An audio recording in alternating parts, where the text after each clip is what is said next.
Can you imagine an obese woman marrying a young, handsome farmer? This story will blow your mind. Tell me in the comments where you're watching this video from.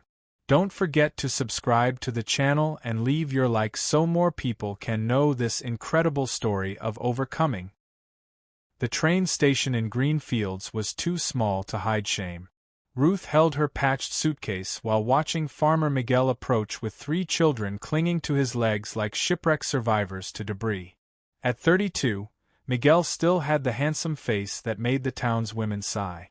Tall, broad shoulders from working the land, green eyes that contrasted with his sun-bronzed skin. But those eyes carried a sadness so deep it seemed to suck all the light around it. Ruth, at 37, already knew what was coming. She had answered the newspaper ad, "Widower seeks companion to care for 3 children. I don't require beauty, just kindness," without illusions about who he expected to find. Miguel stopped 3 meters away. His eyes traveled over Ruth from head to toe, lingering on her wide silhouette, her thick arms, the sweat staining her worn dress. She saw disappointment cross his face like a cloud over the sun. "Mr. Miguel?" Ruth extended her hand, forcing firmness into her voice. "Yes." He didn't take her hand. Behind him, the oldest girl, maybe 10 years old, looked at Ruth with dead eyes. The middle boy sucked his thumb despite appearing to be 7 or 8. The youngest, no more than 5, had a face dirty with earth and dried tears. "I heard there were other candidates," Ruth said, lowering her rejected hand. 4, Miguel replied, his voice rough. "All left the same day. They said my children were too problematic. That my house was a cemetery." Ruth looked at the children again. She recognized that expression. It was the same one she'd seen in the mirror for 37 years, since the day her mother told her that fat girls didn't deserve to dream of marriage. "I'm not fit for any man," Ruth said, the words coming out before she could stop them. "I know that. The world reminds me every day. Every disgusted look, every whisper, every door slammed in my face." Miguel frowned, confused by such honesty. "But I can love your children." Ruth knelt down, ignoring the stones that hurt her knees. "I can give them what no one ever gave me, someone who stays. Someone who doesn't run when things get difficult." The oldest girl blinked. It was the first sign of life in her eyes. Miguel remained silent for so long that Ruth thought he would send her away. But then he sighed, picked up her suitcase, and started walking. "The house is 3 kilometers away. Can you walk?" Ruth stood up, smiling for the first time in months. "Sir, I've spent my whole life walking after crumbs of respect. 3 kilometers are nothing." During the walk, Ruth observed Miguel from the corner of her eye. It was impossible not to notice his beauty even broken by grief. And it was impossible not to feel the old wound open, the certainty that a man like this would never look at her with desire, only with practical need.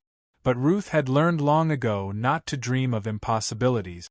She was there for the children. Only for the children. Miguel's farm looked like a body without a soul. The walls needed paint, the garden was overgrown with weeds, and through the dirty windows Ruth could see piles of abandoned clothes and dishes. "My wife, Ana Paula, died 8 months ago," Miguel said, pushing open the front door. "Since then, everything collapsed." The children entered silently and disappeared in different directions, like ghosts dispersing. "Do they have names?" Ruth asked. "Clara, the oldest. Then comes Joao.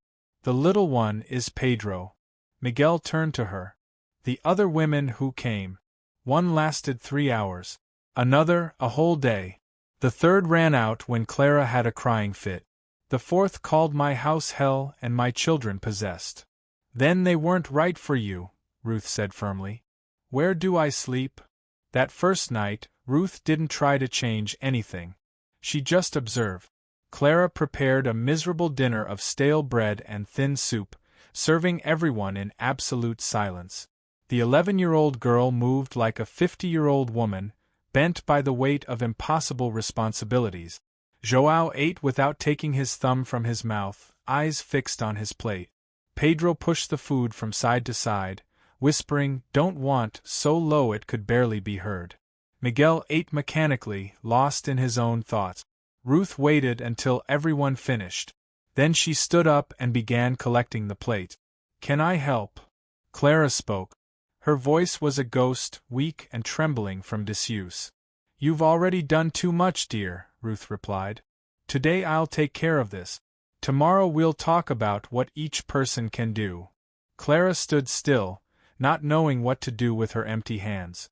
Ruth realized the girl had taken on the mother's role, an impossible burden for such small shoulders. "Clara," Ruth called while washing dishes. "You're 11 years old and you cook, clean, care for your siblings. Do you know what you should be doing?" "What?" "Playing. Dreaming. Being a child." Clara blinked, as if the idea were in another language. I can't. Someone needs to take care of everything. From now on, that someone is me." Ruth dried her hands and knelt in front of the girl. "You can go back to being a child. I'm here now. And I'm not leaving." For the first time, Clara cried. Not dramatic sobs, but silent tears that rolled down her thin face while Ruth hugged her. Miguel watched from the doorway, eyes welling up. And for the first time since Ana Paula died, he felt something besides pain. He felt hope. In the following days, Ruth transformed the house. She woke at 5 in the morning, prepared real breakfast, sent the children to school with food in their bellies and clean clothes. She spent the day cooking, cleaning, singing old songs while she worked. And slowly, very slowly, the house began to breathe again. The news spread through green fields like fire through dry straw. Widow Fernanda was the first to appear, bringing a cake as an excuse for her curiosity. "So you're Miguel's new helper," Fernanda said, her eyes scanning Ruth without disguising disdain. She herself had tried to win Miguel over for months, bringing food, offering a friendly shoulder, insinuating herself at every opportunity. "I'm Ruth. It's a pleasure to meet you." "How interesting of Miguel," Fernanda continued, practically spitting the words. "To accept someone so different, so overweight, especially someone as young and handsome as him." Ruth maintained her smile. She had faced women like Fernanda all her life. "The courage was mine, ma'am. To accept a family that 4 women rejected. Including, I heard, some who wanted the man but not the responsibilities." Fernanda's smile faltered. She left the cake and quickly departed. But that was only the first visit. In the following days, others came.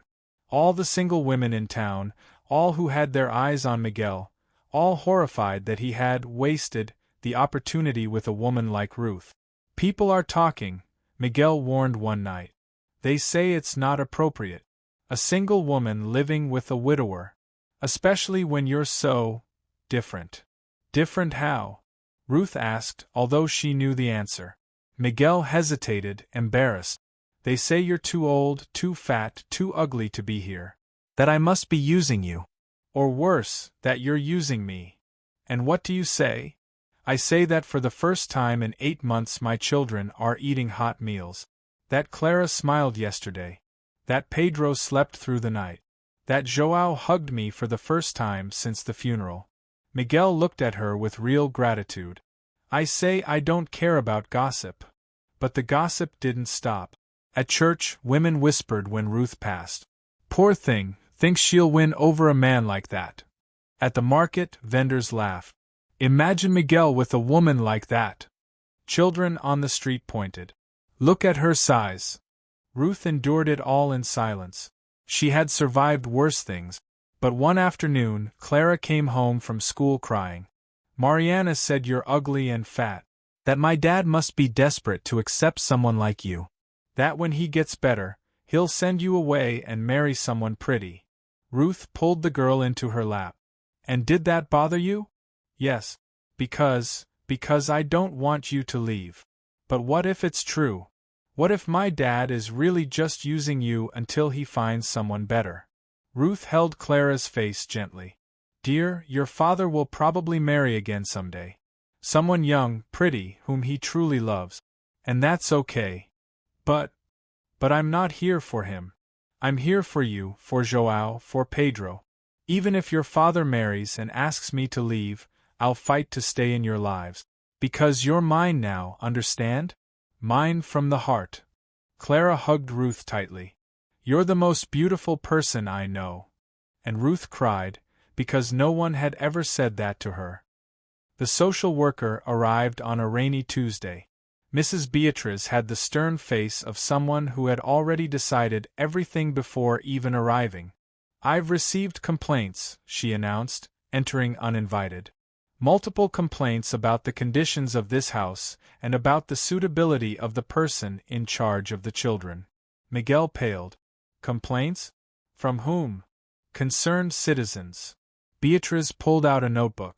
They allege that a woman without qualifications, without family, without references, is in a position of authority over vulnerable minors, and that the situation is morally questionable.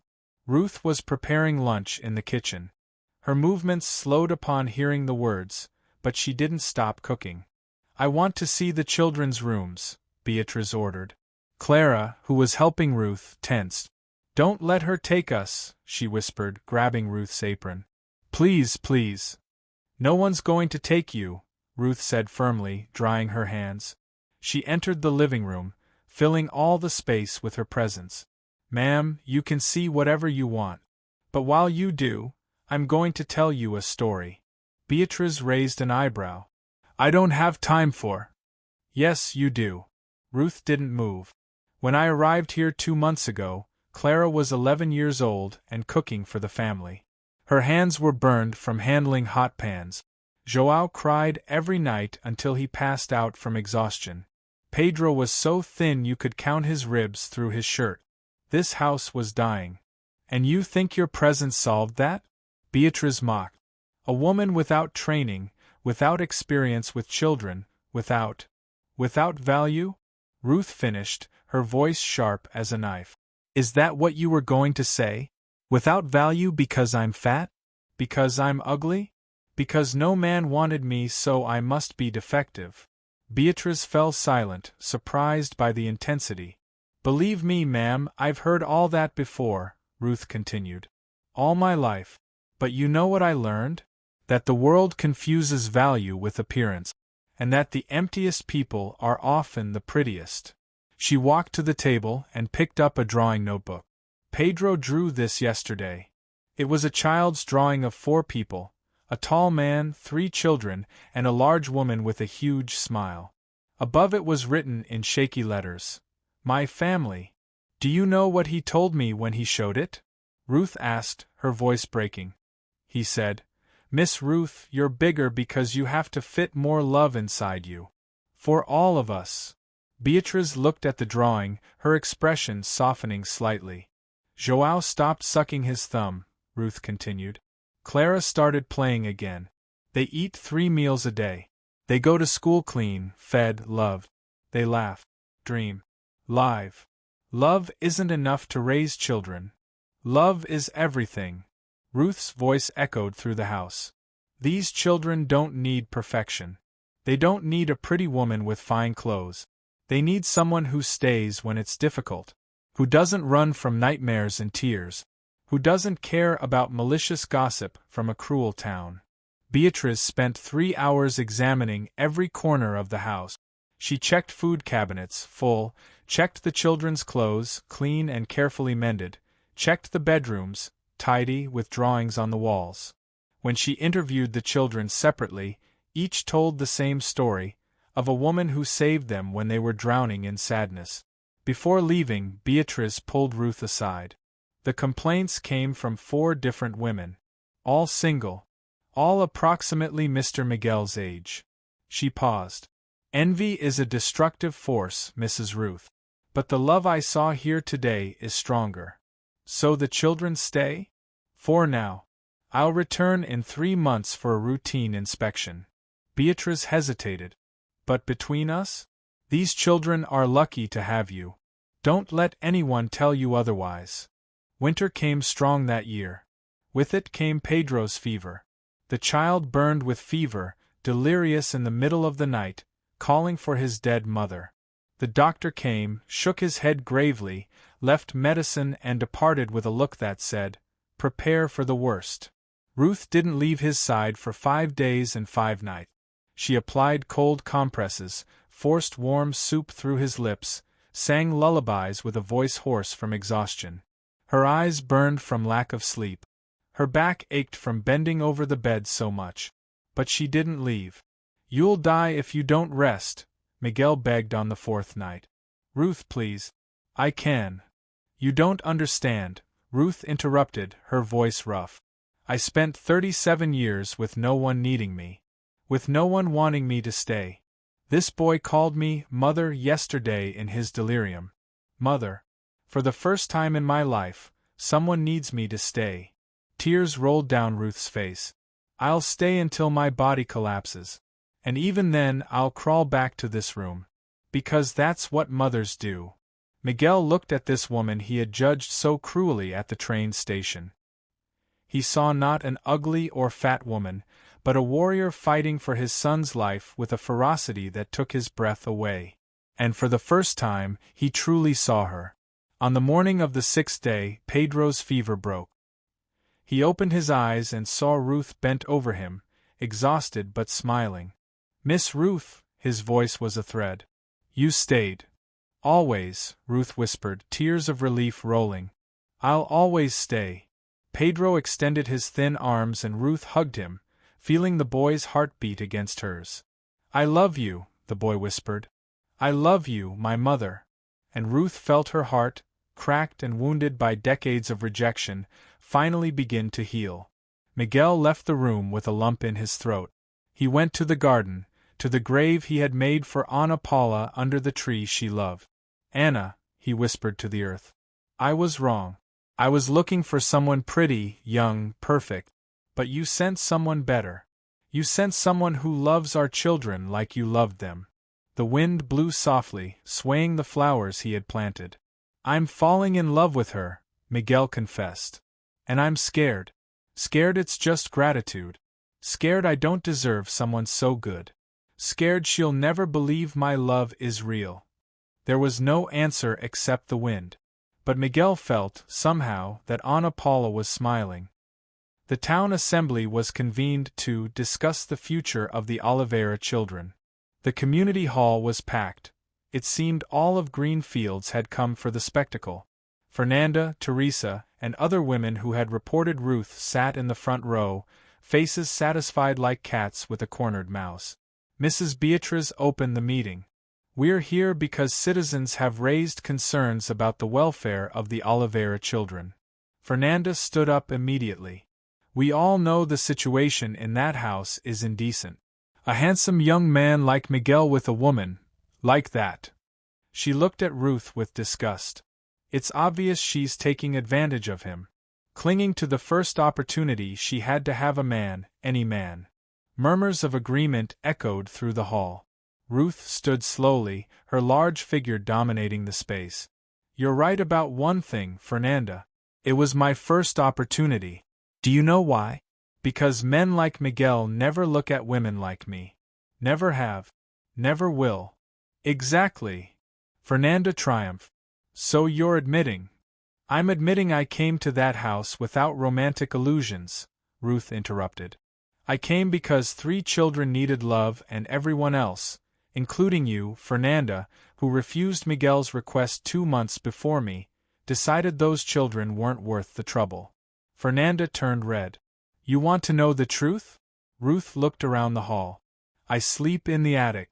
In a narrow bed with patched sheets. I wake up at 5 in the morning. I cook, clean, care.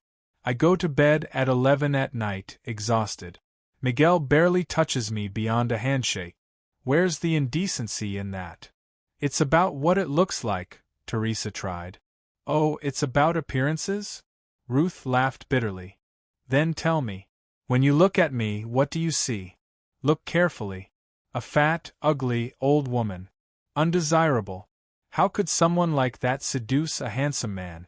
It's impossible, isn't it?" The silence was embarrassing. "It's impossible," Ruth continued, her voice breaking, "because you can't imagine anyone looking at me and seeing value. But you know who sees it? Those 3 children. They don't care that I don't fit in pretty dresses. They only care that I stay when they cry in the middle of the night. Clara stood up, trembling but determined. You want to know if we're okay? I'll tell you. The girl walked to the front, her voice soft but clear. Before Miss Ruth, I wanted to die. Every night, I prayed to fall asleep and not wake up. Because living hurt too much. Gasps echoed through the hall. Miguel buried his face in his hands. Miss Ruth gave me back my will to live, Clara continued. She taught me I'm not responsible for everything. That I can be a child. That my mother would want me to be happy. João joined his sister. I sucked my thumb because it was the only thing that comforted me. Miss Ruth gave me something better, hugs. She hugs me every day and says I'm brave. Finally, Pedro. When I was sick, she stayed. Didn't sleep, didn't eat. Just stayed. My real mother would do the same thing. There wasn't a dry eye in the hall. Mrs. Beatriz stood up. In 20 years as a social worker, I've learned one thing. Real love has no specific form. It can come from unexpected places, from imperfect people. She looked at Ruth. These children are exactly where they should be. The gavel struck. Case closed. As they left, Miguel took Ruth's hand, for the first time in public. And didn't let go. 6 months passed. Months of small gestures. Miguel taking Ruth's hand while walking, Ruth letting him hug her when she was tired, long conversations after the children slept. Slowly, like ice melting in spring, Ruth's distrust began to dissolve.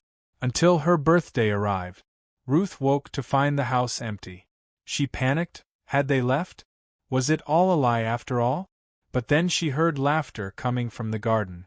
Outside, Miguel and the children had prepared a surprise. The table was decorated with wildflowers. Clara held a crooked but lovingly made cake.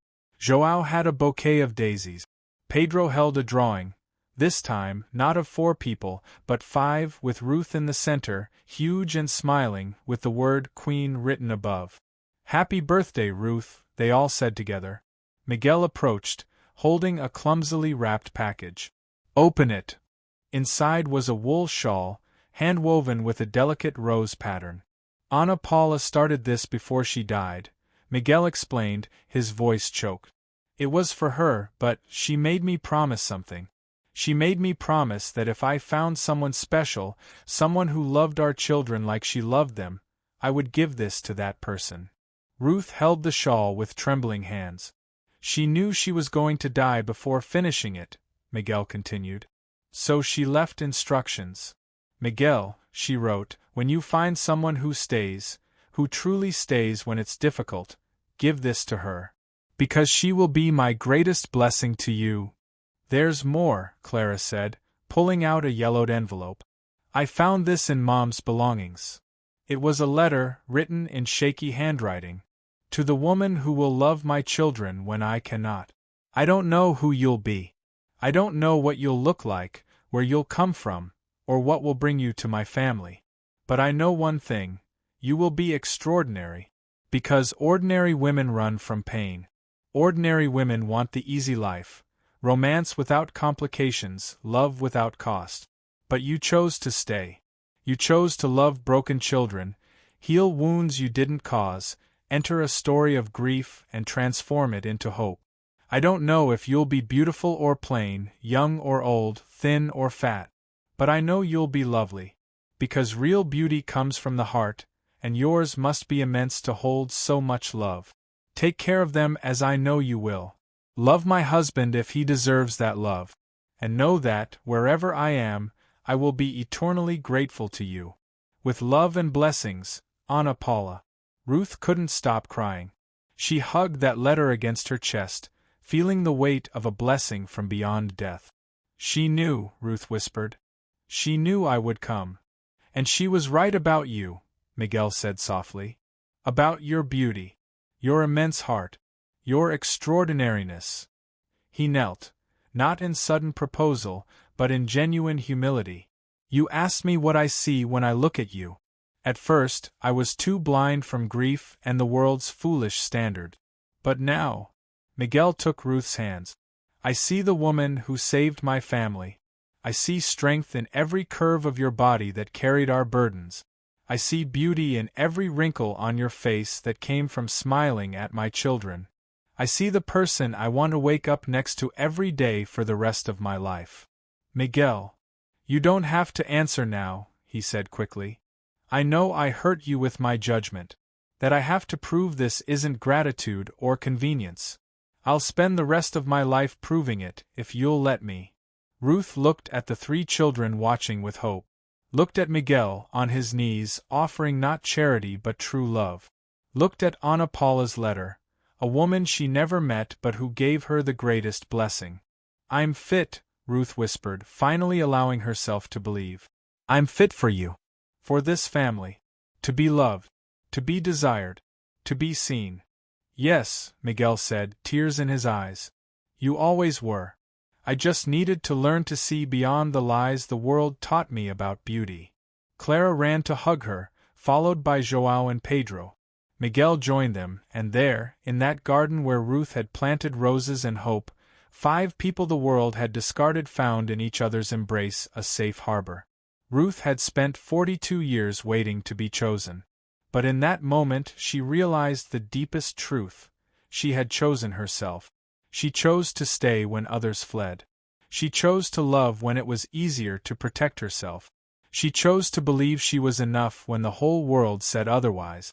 And in that brave choice, she found not just a family, but herself. 3 months later, Miguel and Ruth married in a simple ceremony. When he kissed her before the altar, Fernanda and the other women watched with poorly disguised envy. The most handsome man in town had chosen the woman everyone thought he would never choose. And Ruth? Ruth finally understood that she didn't need the world's approval. She only needed her own, and the love of a family that saw in her what truly mattered.